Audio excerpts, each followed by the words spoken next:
We better get back, because it'll be dark soon, and they mostly come at night. Mostly. Welcome to Mostly Horror. Mostly. I'm Steve. And I am Sean. And we're back with an episode that's not about movies at all. This is just an episode about music and a movie about music. And if you don't like music, you can leave. You can leave. Don't actually You leave. can leave. Stick around. Yeah. Broaden your horizons. Exactly. We are joined by Paul Duane, the director of All You Need Is Death, which is a new Irish folk horror film that is making runs through theaters right now. I don't know if we have a specific date for when it's going to be on streaming. I believe it's going to be on Shudder sometime soon, but unfortunately I don't have a date for that yet. But we talk a lot about Irish folk music, the music that inspires him, the different themes in his film. So excited for you guys to check that out. Before that, though, let's do a little bit of some stuff you probably already know. I'm sure you already knew that. You only tell me stuff I already know. You already know what I'm going to tell you. It'd be funny if you just did the jingle. The first thing that you probably already know, you definitely know this because this news came out, I think like 2 months ago or maybe 2 weeks ago, but I realized that we hadn't talked about it. It probably came out at a point where we were really busy and didn't do one of these segments, but yeah. Paul Tremblay, I said that name weird. Paul Tremblay, the author of The Cabin at the End of the World, which was adapted into M. Night Shyamalan's Knock at the Cabin, obviously has other films or other books that he's written. And when we had him on, we talked about either during his interview or before that Head Full of Ghosts, which is a book that you're a fan of and that I know some of our friends are fans of. It was the rights to make that into a movie were bought by Robert Downey Jr. and his production company, but that was done in like I don't even know. That was done a couple of years ago. Yeah, and we didn't know anything. Well, recently, it was Variety was reporting that Veronica Franz and Severin Fiala, who is the duo that did Goodnight Mommy and The Lodge, Goodnight Mommy, the original, not the adaptation. Sure. Although did they do the adaptation as well? They may have. But they also did The Lodge. They are going to be taking on A Head Full of Ghosts, the adaptation, which is interesting to me. They have a very specific vibe to their movies. And I think with like Knock at the Cabin, like M. Night obviously has a very specific vibe. So I think to have not just like a run-of-the-mill horror filmmaker, I guess, take on this book is interesting. I also haven't read Head Full of Ghosts. This made me want to read it, obviously, before this comes out. But curious if you have any thoughts. I know we saw The Lodge. I've been wanting to rewatch The Lodge recently. Yeah, I personally would. The last thing that I want is a run-of-the-mill filmmaker to take on Head Full of Ghosts. Personally, I would like someone with a more like, I don't know, just like a unique perspective. You have not read Head Full of Ghosts yet, correct? Correct. Yeah, that's what you said. It is great. Everybody should do that. I'm going to use this as a moment to re-recommend Head Full of Ghosts. But yeah, Paul takes like things that you're familiar with and tropes and spins them, and like his perspective is something that I think. I feel like naturally translating Paul to film is probably not the easiest thing in the world. Yeah.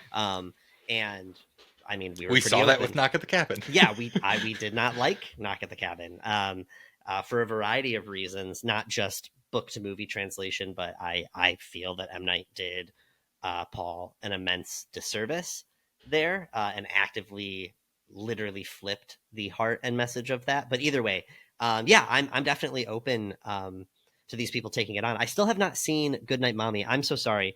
What did you say their names were again that did Goodnight Mommy? Veronica Franz and Severin Fiala. Okay, so Yeah. they are still credited as writers on the new one, but that might just be because of the No, original whatever. I think that they actually did write the new one as well, because I remember when that was Okay. coming out, because it was out on Amazon Prime or something, that they Yeah. were still attached to it. So it was kind of like the Michael Haneke thing with Funny Games. Got you. Okay. That vibe. Yeah, there is at least another writer involved, Kyle Warren, Mm. and then it's directed by directed. It's Directed. It's directed. It's directed by Matt Sobel. Sure. But yeah, I still haven't seen that, but I know that Chelsea enjoyed the first one. Yeah. And gave me her physical copy years ago, and I still have not watched it. So I gotta. We should do that. Yeah, do a screener Yeah. soon. I'm excited. I like A Head Full of Ghosts can 100% be translated. I don't want to spoil anything. I think that doing it as a mini series, I know I say that a lot, but a little mini series would be a perfect way to do it. But it's definitely possible to do it as a movie as well. But yeah, there's definitely a way to do it. You can also, I think it would be easy to fuck up. So Yeah. I feel like that's very that's exciting. just his stuff. It's just, it would be easy to mess up. You gotta you gotta really nail it. Yes. But yeah, we hadn't talked about it. I didn't think we talked about it. Also, interestingly, there had been a number of people attached to this film since it was like set to be adapted to a movie. Oz Perkins, who has Long Legs coming out, but did Blackcoat's Daughter and Yep. Hansel and Gretel and that sort of stuff. And Scott Cooper, who his name sounds familiar, but I don't know if I can think of who that is right off the top of my head. Oh, he did Antlers. That's why. That's why. There we go. So either way, but excited that Veronica and Severin are attached to this, and would love to chat with them because, like I said, for some reason I know I didn't love The Lodge when I first saw it, but it's always stuck in my brain. So I kind of want to watch it again because maybe I'd like it better. It's really quick. I want to bring that up. I think we've talked about The Lodge like a time or two on the show. I remember we went and saw The Lodge, and when we left the theater, like the car ride home, me and you had a conversation, and we were like, yeah, we liked it. We weren't like freaking out, but we were like, yeah, we liked it. And then the next time I talked to you about it, it had like set in more, and you didn't like it as much as you had liked it the first time, it seemed. Yeah. But it's weird because I still think about it. Like I viscerally remember a lot of the moments from that movie. So I'm like, did I really like that movie? And I just like, I don't know. Did it like hit something deep inside of me that I didn't like remembering or something? I don't know. Was I touched in a lodge or something? Right. You went to sleep that night and your subconscious just like got food poisoning from straight up. Yeah. I don't know what happened, but anyways, other thing you probably already know, the original classic The Mummy just celebrated its 90th anniversary. Woo! And the blockbuster remake from the late 1990s is celebrating its 25th anniversary and is coming back to theaters on April 26th. So if you're listening to this, this episode should come out on the 15th of April. So get your tickets for the 26th and go see Brendan Fraser and Rachel Weisz in all of their glory in The Mummy. That's my thing. Let's totally do that. Really quick, another thing I'm sure I've talked about before, but like parasites freak me out, man. And the Mummy, the Brendan Fraser Mummy, introduced me to it's probably why they freak me out so much, because it introduced me to the concept of scarabs and like the way that the scarabs are in that movie. Parasites? Oh, in that movie. In that movie, they like they come and they bite you and they like cut you and then go under your skin, and you see there's multiple scenes of like people with a bunch of scarabs moving under their skin, and it's fucking freaky. It's like one of the scariest ways to die, in my opinion. I don't remember enough about that movie, but would love to see it again in the theater. So do it. Other things, we're gonna both of these things. I'm very curious. We haven't talked about the second Winnie the Pooh movie, I don't think, and the only reason I'm bringing it up right now, I like don't want to talk about these things, and I want to figure out this is just me being open for our listeners. I got to figure out the right way to approach this stuff because I don't want to just discredit these things. I personally feel like it's just far too easy to turn this stuff that is now public domain into a horror film. But the teaser for Bambi the Reckoning was at least mildly interesting to me. I don't know if you've seen it, Sean. The thing, so basically there's these two people, they're in a car wreck and they're being hunted by a vicious deer. The VFX don't look as bad as I initially thought that they may be. And the director, it's a different director, but it's the same writer as the Winnie the Pooh films. And I think my biggest qualm with all of this is that they're creating what's called the Twisted Childhood Universe. Yes. That they're calling the Pooh-Verse, which I don't even want to give any more time talking about. And they've announced standalone films Peter Pan's Neverland Nightmare, Pinocchio Unstrung, and they're introducing new characters such as Sleeping Beauty, the Mad Hatter, and the Rabbit from Winnie the Pooh. And all of these characters will come together in Pooh-Verse Monsters Assemble. So this obviously isn't a serious thing, but there's a validity to it because people are working on these films and they're creating it, and they obviously know that they're creating this almost new subgenre. Not, I guess it's not a subgenre. This sort of stuff. What is it, like Rule 52 or whatever it's called? Like Rule 34. Rule 34. There's going to be. Oh well, no. That's okay. Rule 34 is if it exists, there's a porn of it. What's Rule 52? That's what I'm saying. It's gotcha. like that for horror films. And yeah. So, anyways, the description of Bambi the Reckoning, from director Jan Allen. This is all taken from a Bloody Disgusting article. He says it's going to be terrifying when people see a deer in the wild after this film. They're going to run for the hills. This film is about the death of childhoods as much as it's going to ruin childhoods. Expect bloodshed, tears, and rabbits, and one mean killer deer. At last, the British countryside will finally get its Godzilla. I also think it's funny all these people are British that are making these movies. Like this is all coming from the UK. I don't know. I'm trying to not have, like, with the Winnie the Pooh movies, I'm going to be honest, I haven't seen them. Mm-hmm. I have heard that the second one is better than the first. I have also read a thread from the writer of the second. So the writer of the second Winnie the Pooh movie, Winnie the Pooh Blood and Honey movie, saw the first one and was like, there's something here. And the writer was basically like, let me write the second movie for you so that it's better. And did it. So I almost would like to talk to the writer. I feel like I want to talk to Reese Frake Waterfield, who is the director and creator of Winnie the Pooh Blood and Honey and the producer and the Pooh-Verse guy. I just don't know. This is, every time I see something new for one of these like public domain remake horror things, it makes my blood boil, and I don't know why. Okay. All right. So I understand that it is hard to figure out how to talk about, especially like with the nature of our show. I say that I see progress in you specifically. These are not movies that I am actively like excited about either. But I think it shows, I have to figure out how to word it.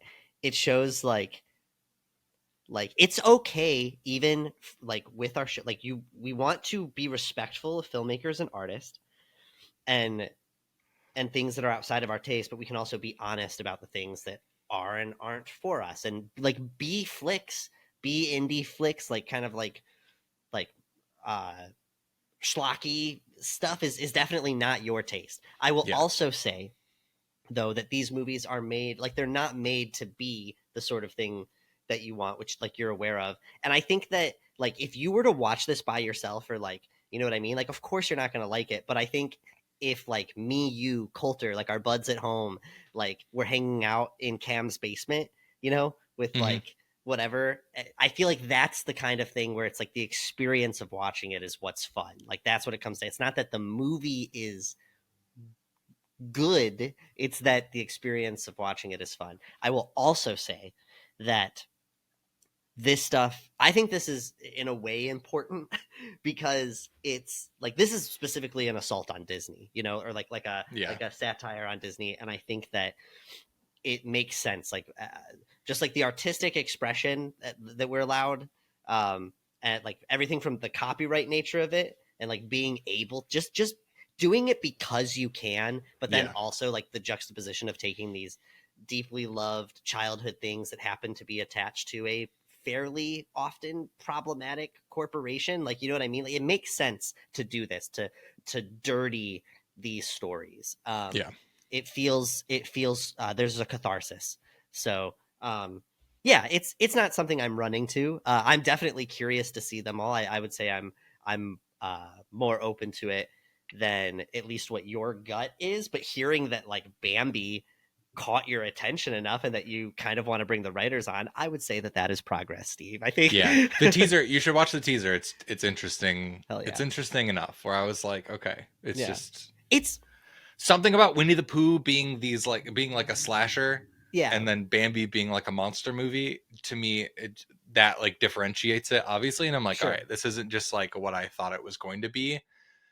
And I don't know. I don't want to assume, and also I haven't watched either of these movies, and maybe I'll need to sit down and watch both Winnie the Pooh movies. And I almost see the making drink of these bleach. things as the art itself. Like, it is a performance art piece to I take agree.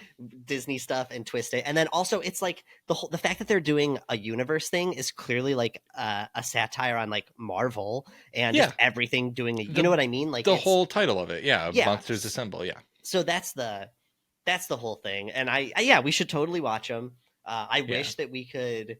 I don't know. We have some friends coming to visit soon. Maybe we can just like watch one of these movies. And It's true. I don't know. Just do it for the bit. Yeah. All right. The next thing I would love your thoughts on. You actually sent me, or I think we were waiting for a screener. You showed me a picture.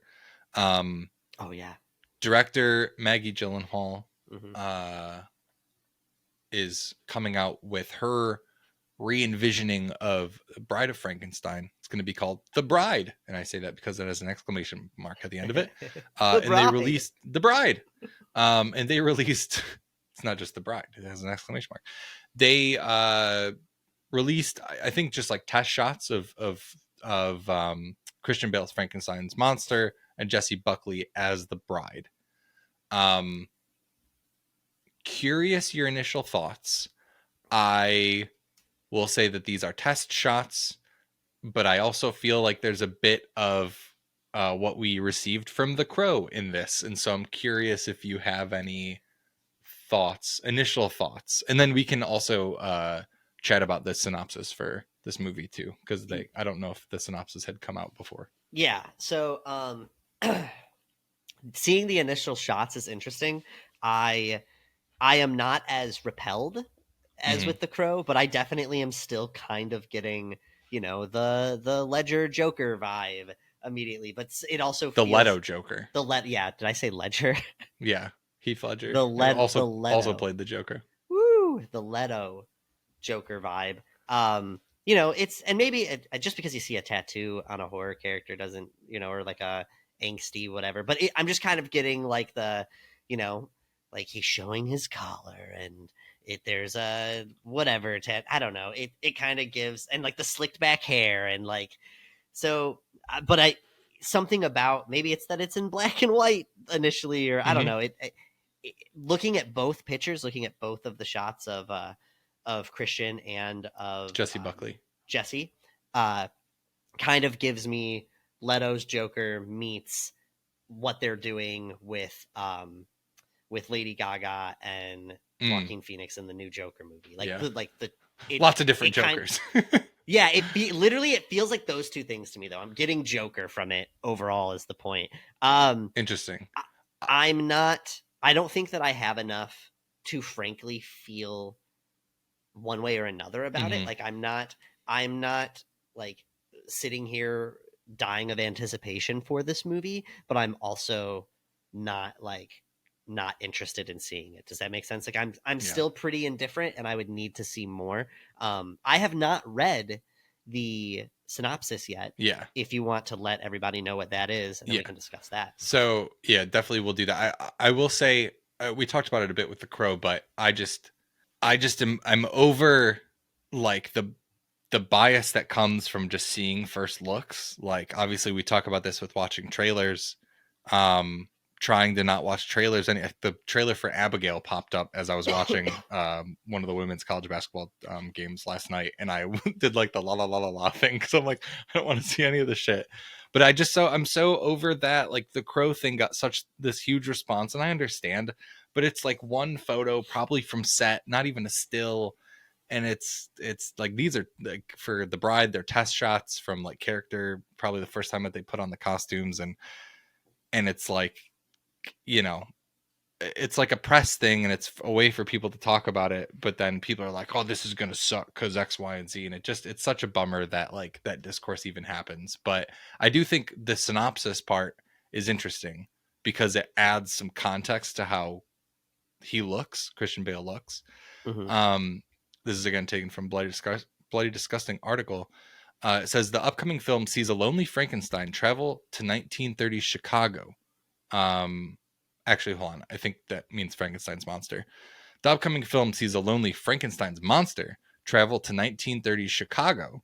1930s Chicago. That's like all that jazz, Sean.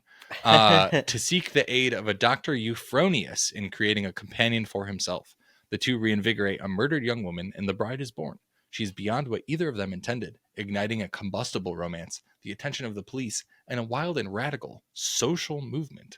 So I definitely think this is going to be on the mostly side. I don't think like this is obviously taking the idea and thought of the Bride of Frankenstein, but I think that there's going to be a very unique vibe to this, specifically it being set in 1930s Chicago. Yeah.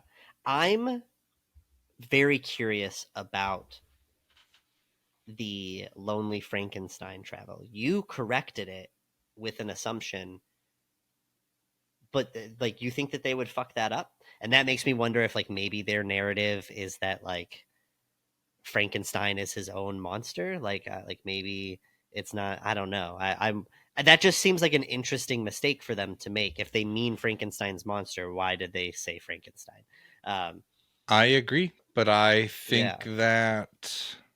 I think it's Frankenstein's. I would assume it's Frankenstein's monster goes to create. Yeah, it makes sense. I just am shocked that they would make that mistake, and it makes me wonder like if they're changing anything. Yeah, I mean it's an interesting idea. I'm open to it. I guess I as of right now I don't know that I am.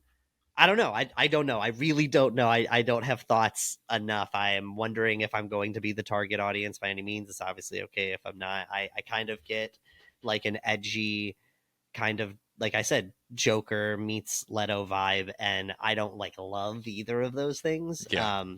So but to really quick to go back to the first look thing that you're talking about, and I guess kind of swing this into this, like yeah, I like obviously toxic fandom and toxic response on the internet is something we've talked about for a long time. However, I think that when you put something out to the world, it's not necessarily the world's obligation to meet you with like reason about it. And if people are repelled by the things that you're putting out, there's something to say to that. Yeah. It's also been a thing forever. I know that when like it makes me think of when Michael Keaton was cast for Batman initially. Yeah, people were like, what the fuck are you talking about? Michael Keaton's a little guy.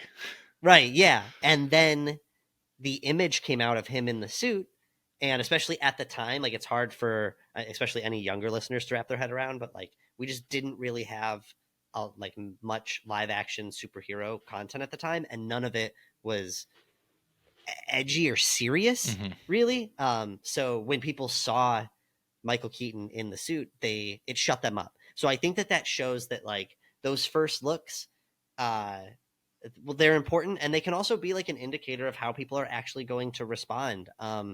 And you know, I know we don't entirely agree when it comes to The Crow, but like the first look, it's not like I saw the trailer and then took what I said back about the first look. I still am not. I don't know what I am thinking about that movie, but I'm not leaning towards loving it. But we'll see. So yeah, it's basically I agree with you, but also I understand where people are coming from, and especially when you're taking on things that people love already, pre-existing. That's the other thing. Is sorry, now just a tangent. But like we're living in an age where taking existing property. Studios want to take existing property Mhm. and make new things about it. They're definitely looking for money. They're looking for safe things in the sense that you're already familiar, but they're doing new things with it. And I think part of the risk of that is that you're playing with things that people already like, and they're going to have opinions, and to ask them to be more open-minded and to not have opinions is a big ask. And that's coming from someone who likes to have an open mind and open to new interpretation. I guess I just am saying that I think it's all valid. Yeah, I think if anything, it's these people who are putting out their first looks. Like, why are you even doing that? Just like, don't do that. Oh, just like, sure. you know that like it's either going to be really positive or really negative, and like if anything, and it's really negative, there's just going to be this bad negative connotation leading up to your film. Sure. And like, you know what I mean? Like, I know that we can't circumvent the way that the internet's going to react to things. Yeah. Well, do you think it's better? So you think it would be better for the movie to not release that and then let all the response happen? Because the response is going to happen regardless, because they're obviously going to release the movie. So you think it's better to wait? Because the discussion's going to happen anyway, and there's clearly a lot of press, even in arguments online. Yeah, I think all press is good press, obviously. There's like the Sonic example where like they released a Sonic and the whole internet screamed at them and they were able to redo it, but Sonic is entirely VFX. So if they create I'm sure that they're done shooting the bride and they're not going to like reshoot with a different, maybe they'll scrub out his tattoo in post. I don't know. I just, I think that there's validity to it. What? Digitally put a wig on him. I just a different don't, haircut. I don't know. I think that there's like validity to seeing reactions. And to be honest with you, there's a reason for doing everything that these companies do. Like there's a reason for anytime a picture goes live or leaks or whatever it may be, it's all a strategy. Like these are big companies with marketing strategies, and it's just the way that they operate.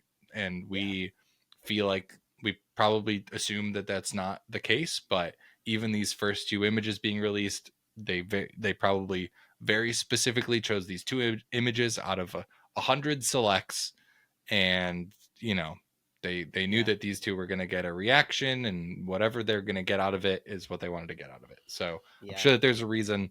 I just don't totally agree with the method, I guess. That's fair. That's totally fair. The last little thing that I'm going to say is that I talked about this a little bit before, but I think that one of the main things for me is just accepting that like a lot of the visual like appeals of these characters that they're doing, some of the character design is just clearly geared towards an audience, like a younger audience that is not in like my bias of like visually what I want. Does that make sense? Like I don't know. Like I like thinking specifically of Skarsgård, like we're talking like, The Crow.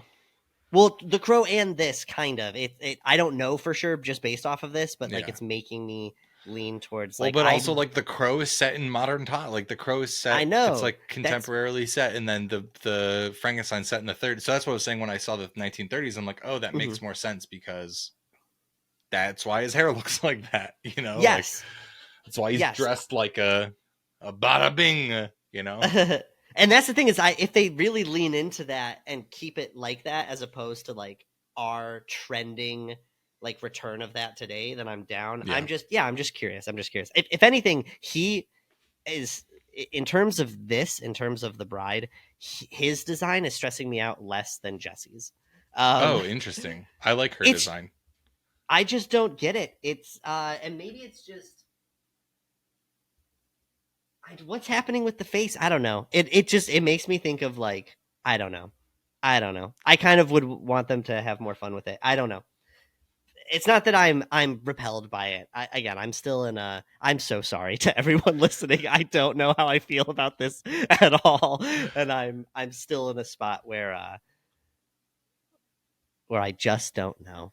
I'm going to keep it there. That's okay.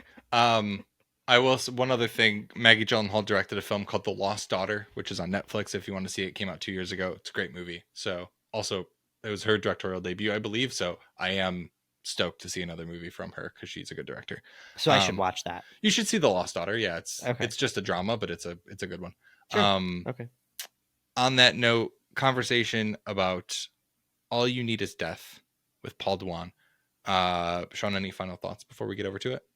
Yeah, Paul is super nice guy. We just got done talking with him. I really enjoyed the conversation. I would say that this is a spoiler-free one. We obviously always encourage people to watch, but I think you can get an idea of the themes and stuff of this movie and get a lot out of it before watching it that could pique interest without ruining the movie for you. And it's not one where we were like actively avoiding the plot. I think it was a conversation focused on themes, and there's a lot of really cool themes here: the history of music, the power of music, and the toxicities and dangers of love and the way that we interpret it and things like that. So yeah, talking with Paul was great, and I think you guys are going to dig the conversation. On that note, we'll get you guys over to our conversation with Paul Duane, the writer and director of All You Need Is Death. Stick around for our Mostly Horror Rex at the end of this episode.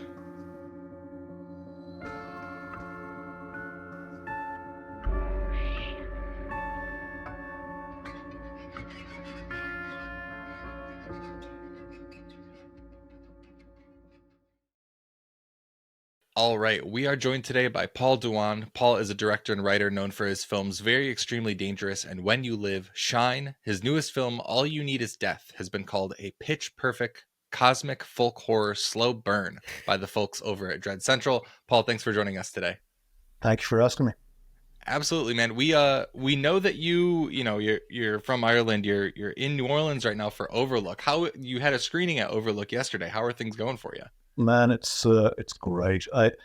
New Orleans is a music city, and my film is kind of very founded in music, so people get it here. Yeah, they realize, they know the importance of it, and also weirdly, my soundtrack composer Ian Lynch, who I credit as like 50% collaborator in the movie, his partner lives in New Orleans, so he spends like half his time here. So it feels very like coming home in a way. Nice. Oh, that's great. Yeah, we'll definitely, we want to talk about music. We also want to talk about Ian a bit as well. How were you able to catch anything else at Overlook? I know there's like a lot going on because it's a huge film festival. Man, there's a lot of really good films, but also I'm in New Orleans, for the first time in my life. True. So I'm really split. Like, okay, for instance, today I've been invited to a Second Line funeral parade, and the premiere of the new Dawn Hertzfeldt film is happening at the same time. So I'm kind of like, I'm going to do both. Yeah. So I'm kind of like, I'm split between enjoying everything this amazing city has and also everything that film festival offers. And the films are kind of coming out second because I can see them again. But but I am going to go see the Hertzfeldt. I'm going to try and see Lucio Fulci's The Beyond tonight. I missed in a Violent Nature last night, which I really wanted to see, but I'll see it again. But there's some amazing stuff here, and I'm meeting really amazing filmmakers all the time, so it's great. Absolutely, you're there for the experience. It's a mix of everything, 100%. Yeah. And in a Violent Nature comes out in like a month on Shudder, so it's all good. That'll be that'll be fine. Awesome. So, I mean, we definitely, like I said, you touched on a couple of things already that we want to jump into. Before we do that, we have kind of a scene setting question that we like to ask all of our guests, and that is about your intro to the horror genre. Okay. We know that everyone has that first movie that they saw, or even that first thing that they experienced that really opened their eyes to be like, oh yeah, I'm a fan of this type of thing. Do you remember what that was? Kinda, yeah. I mean, it's weird because when I was a kid, Irish TV used to show all kinds of stuff that they just bought really cheaply. So Sunday afternoons, when everybody was out watching sports, they were showing silent movies, Lon Chaney movies. And I remember watching Phantom of the Opera and Hunchback of Notre Dame and being kind of fascinated and horrified and terrified of the grotesquerie of it and becoming kind of obsessed with Lon Chaney. And I think that was sort of because I got into, then I started reading, because he did his own makeup effects, and I started reading about makeup effects, and I started getting interested in special effects generally. And I kind of wanted to be a VFX person, but I was into conventional Ray Harryhausen stop motion, and I was lucky enough to be young and alive at the time when Rob Bottin and people like that, and Phil Tippett were making movies and doing amazing stuff. So it graduated from there. But then for some, well, luckily probably because the kind of VFX I love kind of died a little bit in the 90s and 2000s. I didn't go that direction, but it never went away, that fascination for horror. Absolutely, yeah. It's we're loving that we're seeing. We just saw I saw the TV Glow the other day, and Or mad. yeah, it fantastic. But it's been awesome to see like a lot of, especially like these indie films, like really embracing some more practical effects recently. We're a big proponent of that on the show lately. I'm curious, like going back a little bit. Did when you saw like Phantom of the Opera and stuff like that, did it like freak you out when you were a little kid?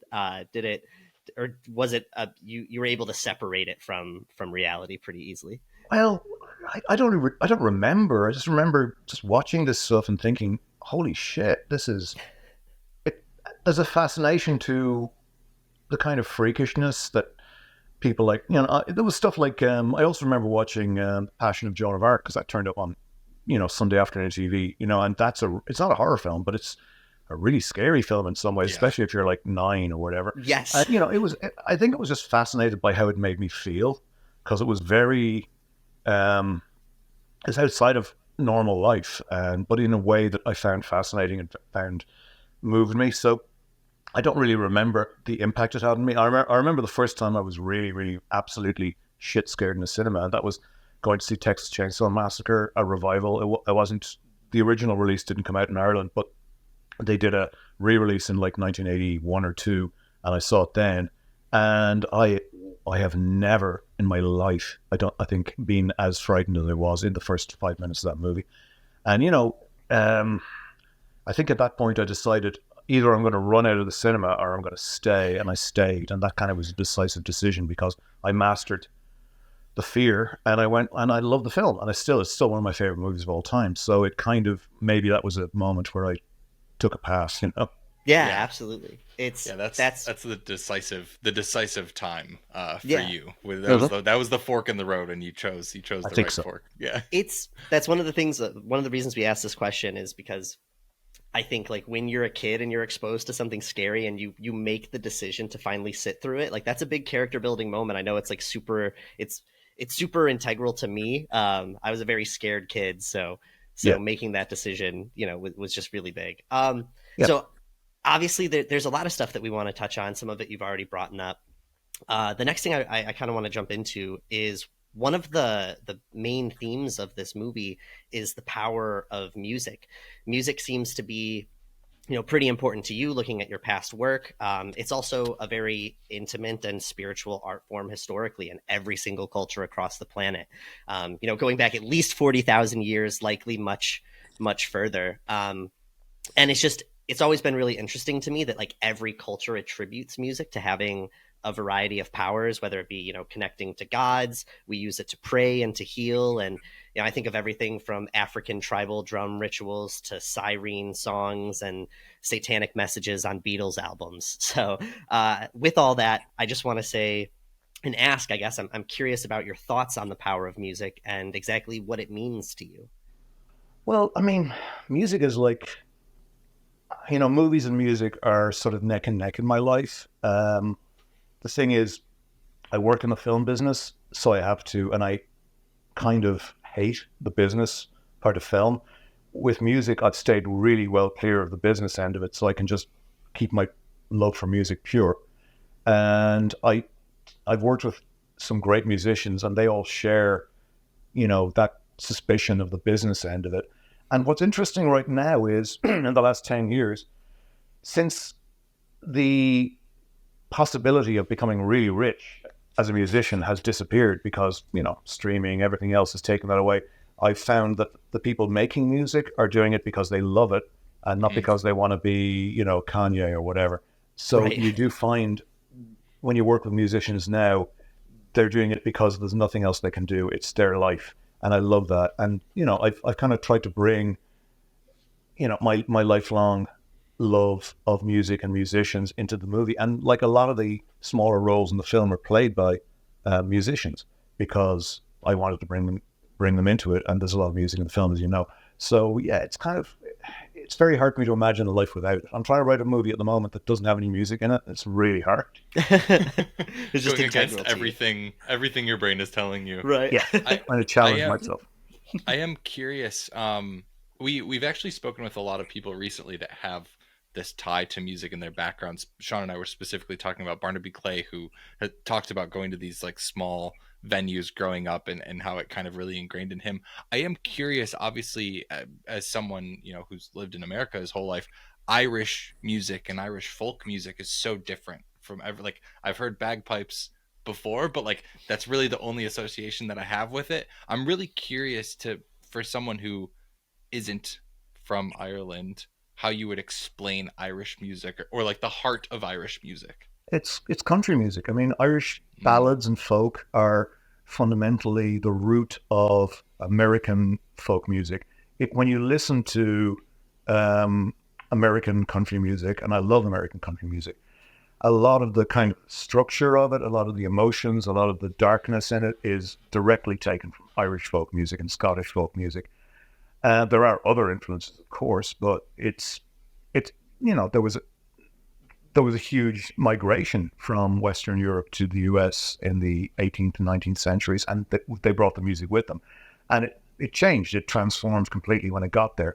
But I think if you like vernacular folk music, if you like, you know, Hank Williams, you will find something in Irish folk music you will latch onto. You know, you mentioned the pipes, and I mean, the pipes are can be a challenging instrument, but also I listen to a lot of free jazz. I listen to Ornette Coleman, I listen to Pharoah Sanders, and I can hear the same tones and intonations and playing. There's even there was an amazing black jazz musician called Rufus Harley who played the bagpipes. He played free jazz bagpipes. Interesting. So there's a continuity in all those areas. Absolutely. I'm to elaborate on that. I'm curious about the communal side of it. At least, obviously, we've never been to Ireland, but at least from things we've seen from documentaries to movies, it seems like it's a huge way that the community like reconnects there, and that's something that we don't super experience here in America. You are in New Orleans, which seems to be a very a much more connected community, and music is a big part of it. But I'm just curious if you could speak on that at all. The community aspect of music, yeah. I mean, I suppose one of the things is that, you know, in folk music and ballads and all that, there's no division between performer and audience. It's the audience and the performer are the same. You know, somebody sings, the rest listen, then somebody else sings, somebody plays. It removes the artificial divide that popular music created, and that popular music thing only happened about 150 years ago. So it's a very artificial, very new thing, and it's an attempt to, it's folk music as well. Isn't about how well you can sing; it's about how much meaning you put into it. So it's a very democratic way of doing things, and I think, my film is full of singers, and they're not all Pavarotti. They're people who know what they're doing, and they have a way of putting a thing across. But I love the democratic nature of it. Absolutely. Yeah, it's such an interesting way of putting it, and I think there's something. I think almost like to kind of shift that to like, Sean and I are big fans of, call it alternative music, metal, whatever it may be. Yeah. And that's kind of the same, like, anyone can sing beautifully, but like, or not everyone can sing beautifully, but like anyone can scream into a microphone. Yeah. And what's weird is a lot of the people playing traditional music in Ireland now come from the metal scene.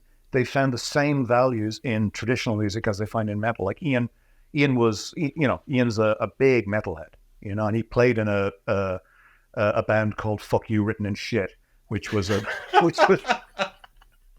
notorious noise band. So it's bringing that value to the stuff that's really, really old, but knowing they're the same thing. Wow. I didn't know that I could discover a new favorite band name at 29 years old, but that's the full name. Fuck You Written in Shit. Fuck You Written in Shit. I love it.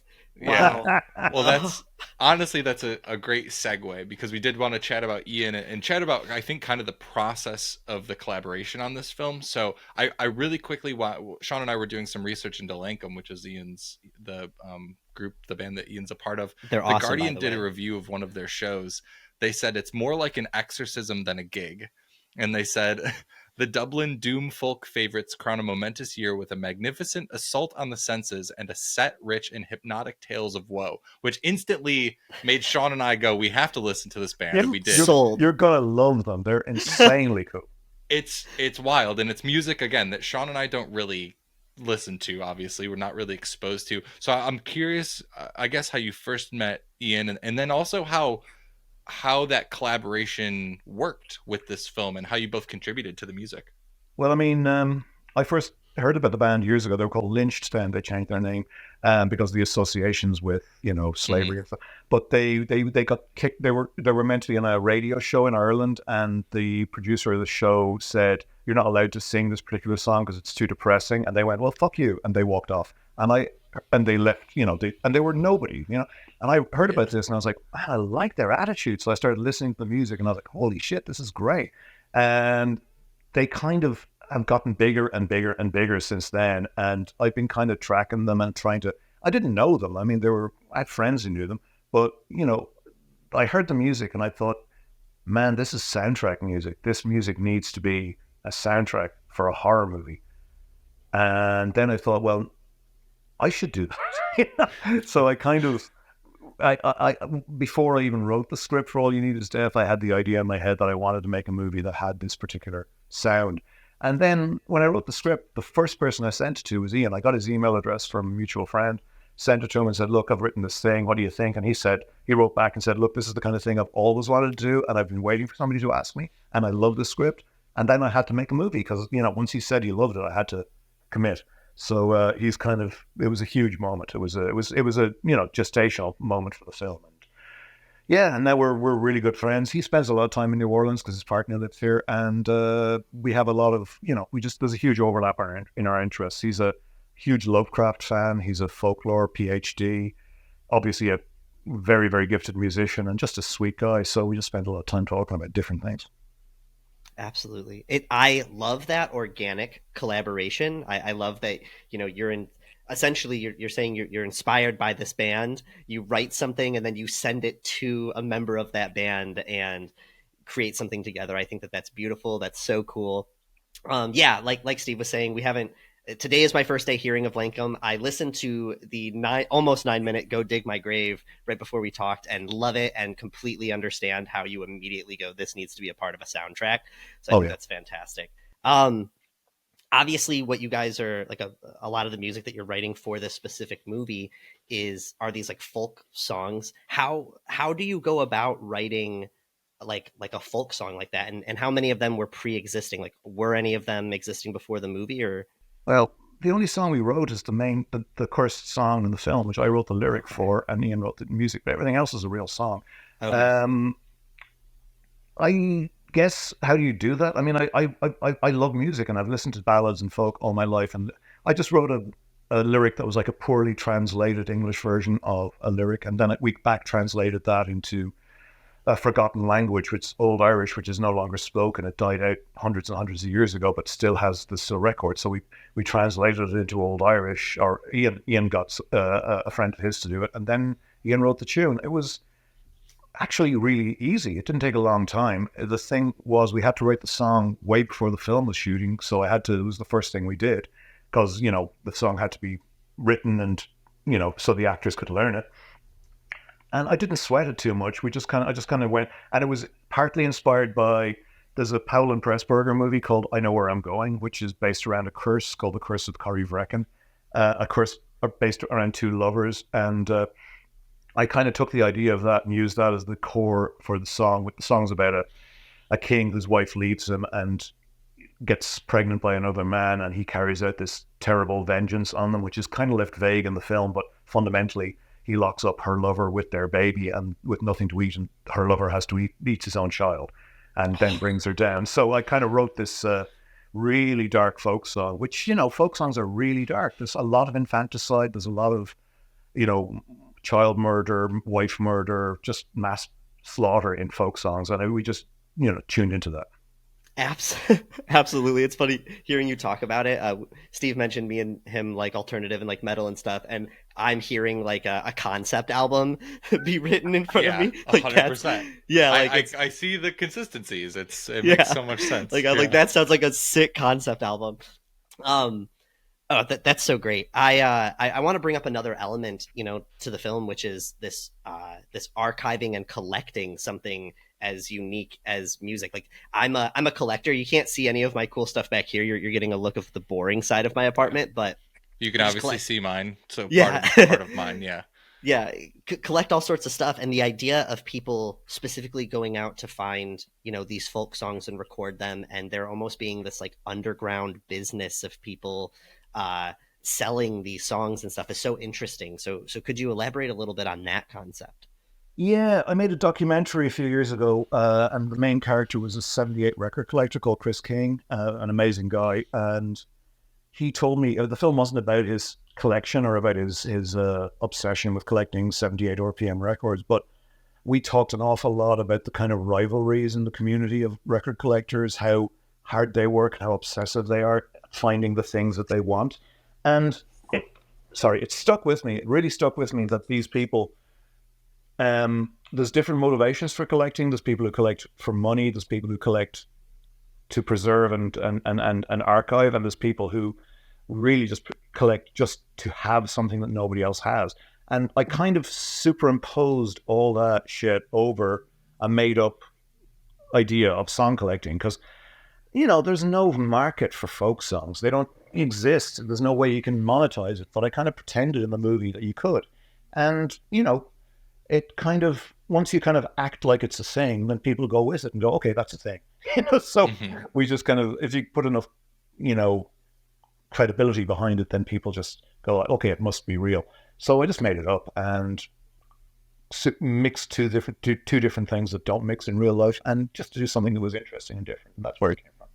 Absolutely. Oh, I can imagine that being real completely. I just think of some of the richest people in the world that like collecting at its core it can be absolutely innocent. Obviously, like I said, I'm a lover of it. But ultimately it comes down to this idea to kind of hoard and protect, but also kind of possess things. And I think about like some of the richest people in the world wanting to own stuff like that. Or I look at NFTs and how we're kind of trying to like, take a moment almost and own things like that. And I don't know, it's just interesting. And but yeah, you're absolutely right. And you're talking about so many important things, and just living in the digital age that we are right now, archiving this stuff and keeping historical records and like physical versions of media is just really important.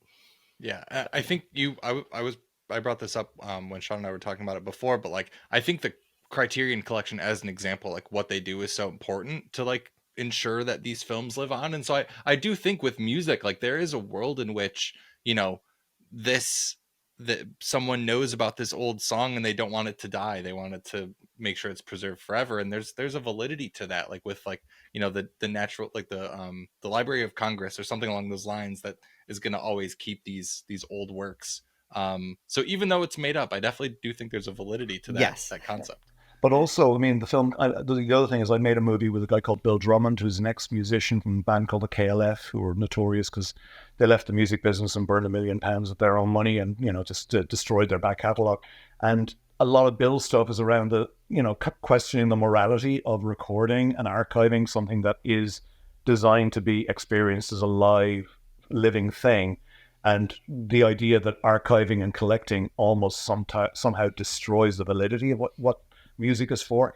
And so there's a question in it as well. It's like, it's not necessarily, it's a great thing to do this. It's like killing an animal and stuffing it to preserve it. You've destroyed the soul of what it is, but you've kept the outside of it.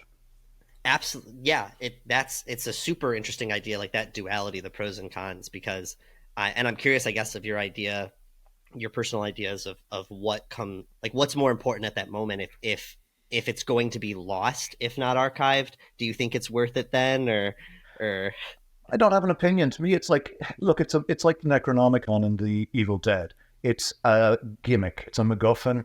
The song exists to have a curse that is released when the song is written down. It's not a thing that I feel strongly about either way. What was interesting to me was when I started talking to the musicians around the film, there's a guy called Barry Gleason. He's Brendan Gleason's brother.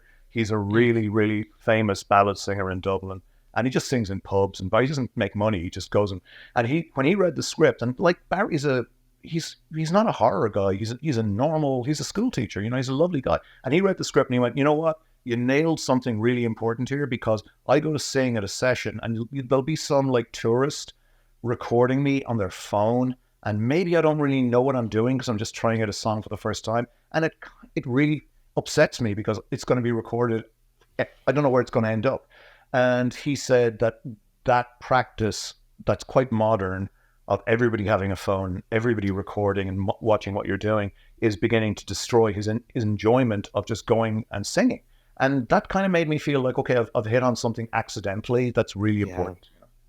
Yeah, I feel like you find that concept and it means different things to different people. So I love that anecdote, because I think that's a very fair thing to point out. Yeah. I am curious to turn this to the lighter side.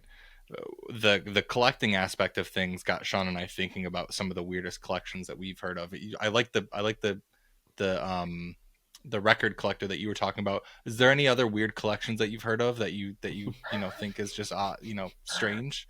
I mean, I don't really like. I try not to collect things. My house is full of books and DVDs and Blu-rays and shit, and I'm trying to get rid of stuff because I've got too much. The only thing I've got that's weird is I've got a joint that's signed by Nick Cave. What? That's great. Yeah.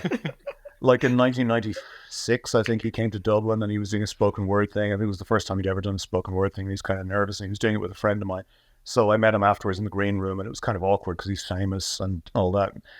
And then he opened a pack of cigarettes and a joint came out. And he'd been given the cigarettes by some fans who thought maybe he'd like to smoke a joint. And he was like, what the fuck is this? And he held it up and went, does anybody want this? Sorry, that was an Australian accent. And I said, nah. And then I went, oh, hang on, would you sign it for me? And he went, yeah, sure. And he just, what's your name? And he just wrote to Paul, love Nick Cave, XX on the joint. And I've got it in a jar on a shelf in my apartment, in my house. And that's the only thing I've collected that's weird, but I don't really... That's a great example of that, though. Yeah, wow. That's I love that. Yeah, I just think about people like I don't like completely obsess over one thing. I love people that do. I love nerds that just can't, they just hyper focus on something. I have like wet specimens and some bones and stuff, but I think that's even less interesting than the person that has like every type of like Coke bottle cap that's ever existed from every year, you know? So, we only have you for so much longer, but I wanted to talk about another very important theme of your movie, and that seems to be about love and about the way that love can be an unhealthy thing for us, and how we can kind of use it to, consume another person, or we can be consumed by it ourselves. So I'm just wondering where the roots of like that concept and theme came in. Well, I firmly believe if you're going to write a horror movie or make a horror movie, you've got to find something that you feel is scary to you.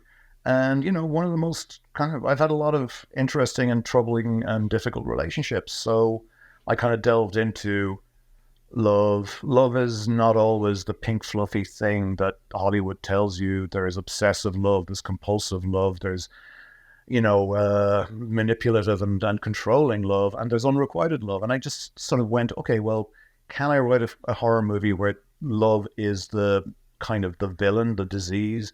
And I started to think about all the ways that it can go wrong.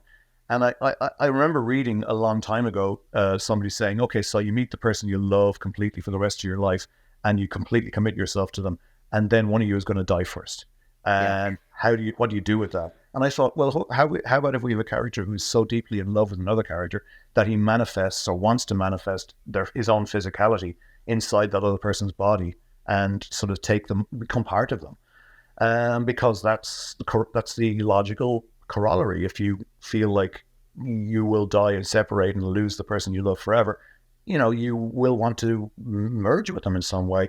So that became one of the things. And I kind of, I sort of thought, how do you push this? How far can you go with this? And that was interesting, Yeah. And you found like a great cross section of like combining that with a curse, and then also, but still like obviously the theme is still so prevalent that it's visible to anyone watching it.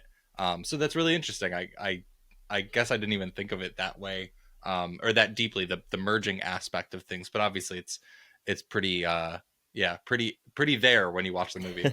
Yeah, I mean, I don't over explain things. I like I like writing the scenes where things happen. I don't like writing the scenes where people tell you what's going to happen or what just happened. So a lot of the time it's like you'll see it happening, but you don't know exactly why. And it's for the audience to figure out, but that's why it's happening. Absolutely. Yeah, I love that, and I love the extra context too, and I think people listening to this will like that. Well, Paul, we've really appreciated the time. We want to wrap this up how we end most of our conversations with what we call mostly horror recommendations. So this is very general. We just want one horror film and one non-horror film that you would recommend for our listeners. Okay, well, I don't even have to think about the horror film because when I was in Sitges last year where we showed All You Need Is Death, I went to see a bunch of movies. I saw a lot of great movies, but the only movie that gave me nightmares was Stop Motion by Robert Morgan.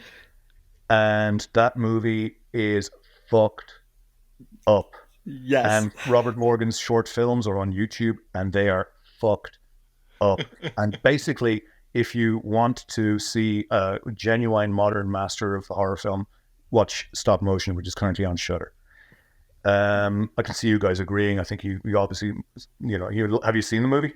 Yeah, we actually talked to Robert. I don't know him, but we're social media buddies, and I think he's fucking brilliant. He is. We asked him, like, are you okay? Like when we jumped on, we were like the first question, like, are you good? Like, right. We could call someone. Yeah, Stop Motion. It's one of our favorite films this year. Oh it's man, so that good. film. I dreamed about that little girl. It's so scary.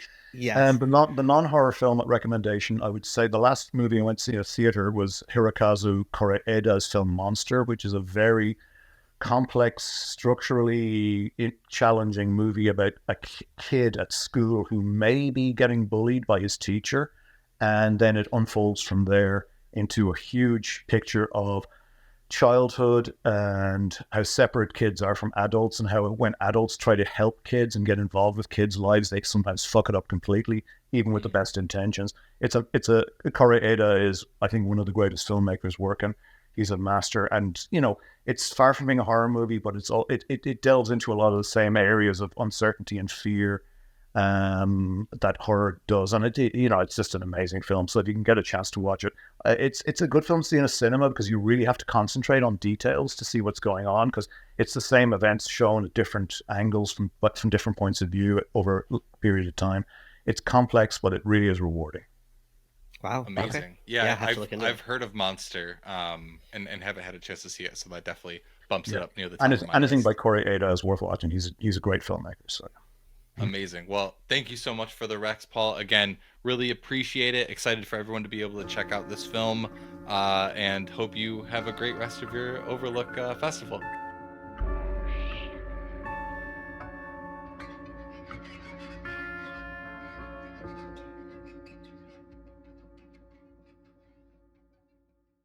All right. Thank you so much for listening to that conversation with Paul Duane, and thank you to Paul again for hopping on the show with us. It's now time for our mostly horror recommendations of the week. I can go first if you want. Sure. Actually, last night just finished watching the final episode of this I almost said mystery series, mini series that is on Hulu called A Murder at the End of the World. This is a series that came out late last year. I actually had it was on like every taxi. It was like on the thing. I think if you saw the image for it, you might recognize it. I don't know if you've seen that image at all. Oh, yes. Yeah. So I had seen it. Sydney and I had talked about watching it for a while.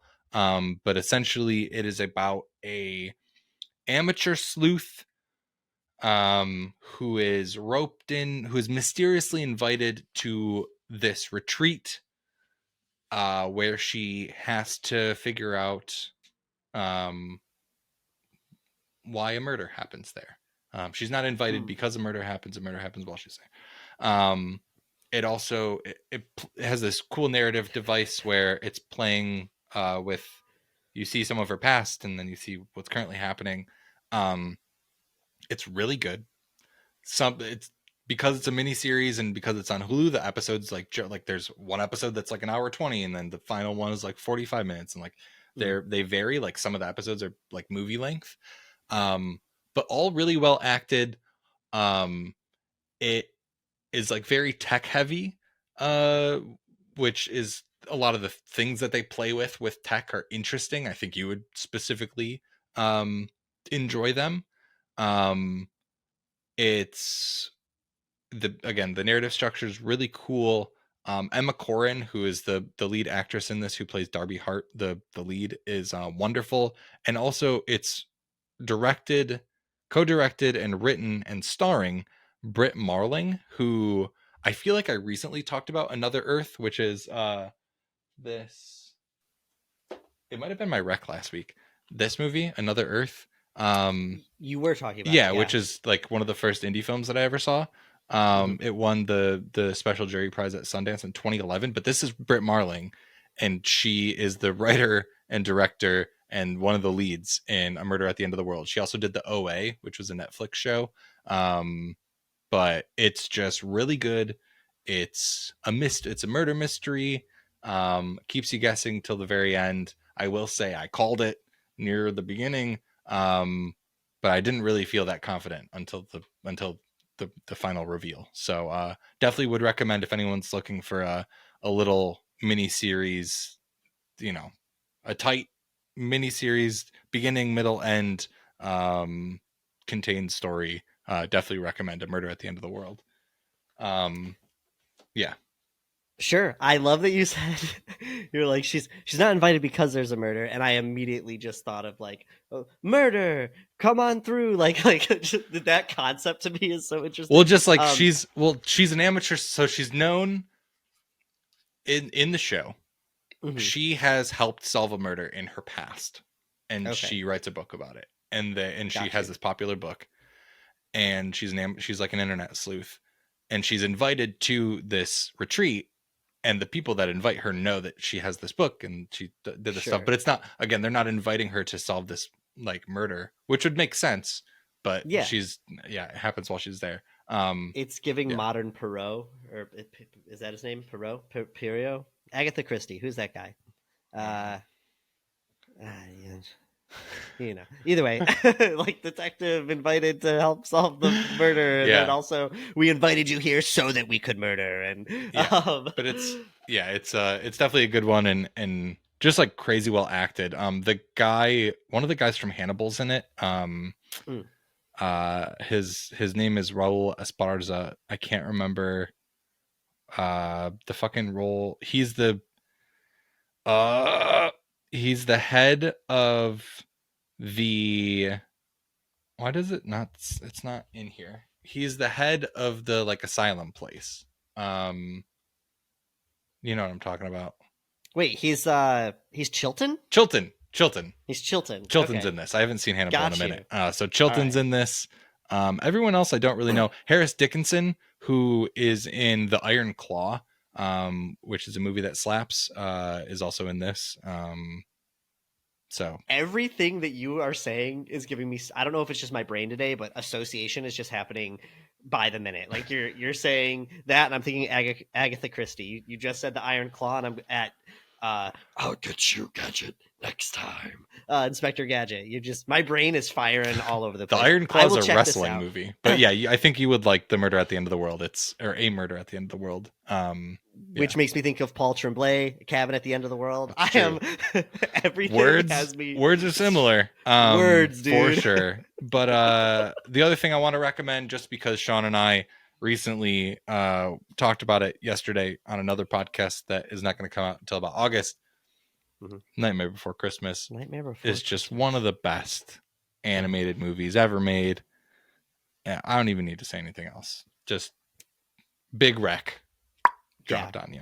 And obviously, I'm sure most people listening have some sort of love for that movie. It's funny because it's one of those, really quick, I just want to talk about Nightmare Before Christmas really quick. It's one of those movies that has become like so trendy that it almost like, I think some people like it could be easy to get annoyed with it or over it or like whatever. But going back and rewatching it and trying to like remove yourself from all of that, like it's just such a fucking amazing movie. It is so integral to like me and everything that I love.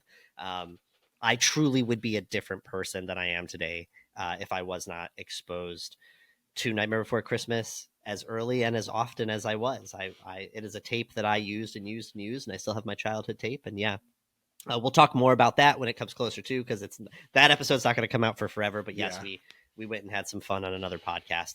I got a few recs this week. All right. I've been watching some stuff All and right. listening to some stuff. All right. For starts, I'm going to do 2 docs actually. I've always loved docs. I always throw docs on. Doc Goose. Doc Goose, dude. Doc Goose, Knocked Loose. My brain is just doing everything today. Obtuse Rover Goose Green Goose. Yeah, we got to end right there. No, so I watched 2 docs recently. I watched more, but the 2 that I want to talk about is I watched a Netflix doc series called The Program. And I just need to absolutely recommend The Program. It is about it's about a lot of things, but kids from a childhood like reforming boarding quote unquote school program talking about their experience. Specifically, it is kids from a school called Ivy Ridge. I think I've heard about this. I know what you're talking about. I think, yeah. It's in upstate New York. It is so fucked, dude. It starts off talking about one school, and then you realize it's this huge thing. And all I'm gonna say is follow the fucking money. And Yeah. I love seeing these kids holding people accountable. Like they are from parents to politicians to church leaders. Like it gets fucking deep, and these people are doing, I'm going to say it this way on purpose, but they're doing the fucking Lord's work in tearing this shit down. Highly recommend everybody watch it. I think it's like 5 or 6 episodes. Yeah. But very, very good. And also important, like really, really important, because these are still things that are happening, and it is straight up human trafficking and child abuse. Like there's just it just objectively, that's what it is. So very, very important and interesting. The other thing that I watched was The Truth versus Alex Jones. Yeah, dude. And I don't even know if that's new or if it was just it came out in 2024.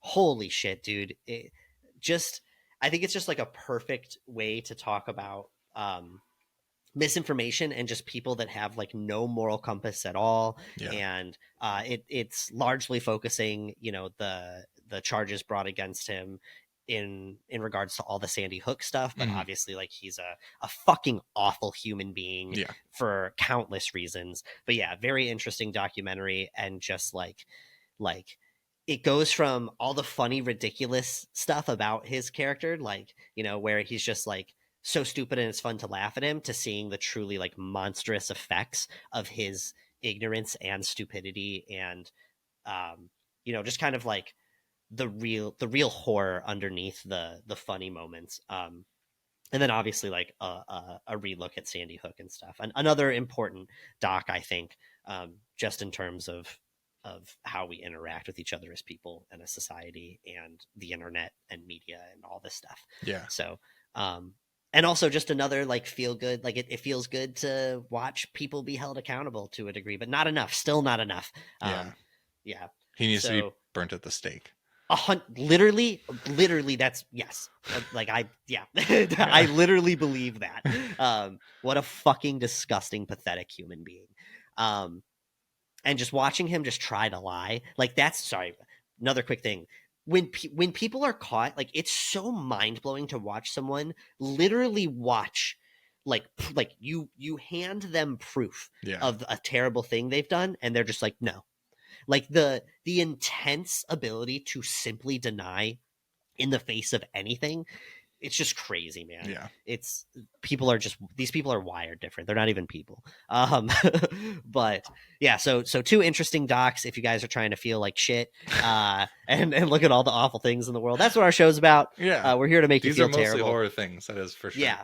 Yep, 100%. Sorry, I could save stuff, but I'm not going to.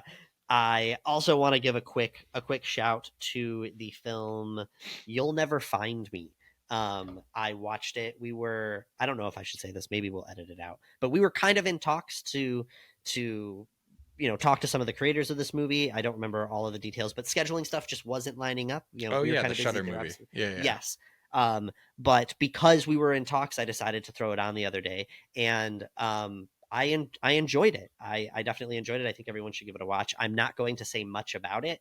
I think you should go in completely blind. Maybe I'll bring it up at another point down the road, or we will actually end up, bring some of the creators on the show, and we can dive in a little bit more. But I just think this one is one where you should go in as blind as possible. And so I'm not going to say much more other than if you have Shudder, give it a watch. And lastly, I texted our friends last night at Sydney told me. I texted our friends last night at like 1:32 in the morning to tell them, and I'll actually just read the text word for word. I said, I apologize so much for the late text, but I had to share immediately. This is the new girls chat. I'm obsessed. This was to our friends Chelsea, Kaylee, and Sydney. And I sent them a song called Good Luck Babe by Chappelle Rowan. I think is how you say the name. Chapel Roan. Chapel Roan? Yeah. Never heard it. I literally found out this person existed last night. I'm really Nice. glad that you knew how to say it. Yeah. I've never communicated with another person to hear it. Chapel Rowan. Very interesting name. That song had me shaking my ass. I was dancing in bed. Yeah. I really, really, really enjoy it. And, Sydney's been listening to their last album Yeah. a lot, and she was saying it's for the girlies. I listened, wasn't a huge fan, but she was like, Sure. I actually had been meaning to send that to Sean because I thought that he would like it. Yes, it 100% hits my my love of the girlies music. Yeah. To a T. If you're a fan at all of music that you and your gals could go on a road trip or on a shopping spree to, like that's what it makes me think of. That's Or fair. just like at a club. I don't know. And I don't even like clubs. I fucking love this song. Everybody check it out. That's all I got for you this week. That's good. On the complete opposite note of that, if you want to listen to something that makes you feel the exact opposite, Knock Loose released a new single called Don't Reach for Me. Holy shit. Yeah. It is so good.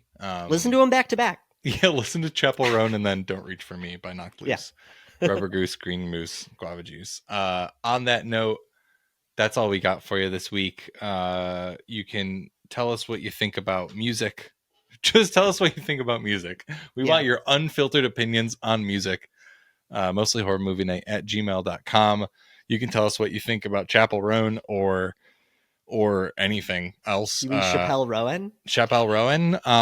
Instagram at Mostly Horror Pod, Twitter at Mostly Horror, and TikTok at Mostly Horror as well. I'm everywhere as Steven is Average. Sean's on all the socials at Hypocrite Inc. or Hypocrite.Inc. And that is all we got for you this week. We'll catch you next time. Goodbye.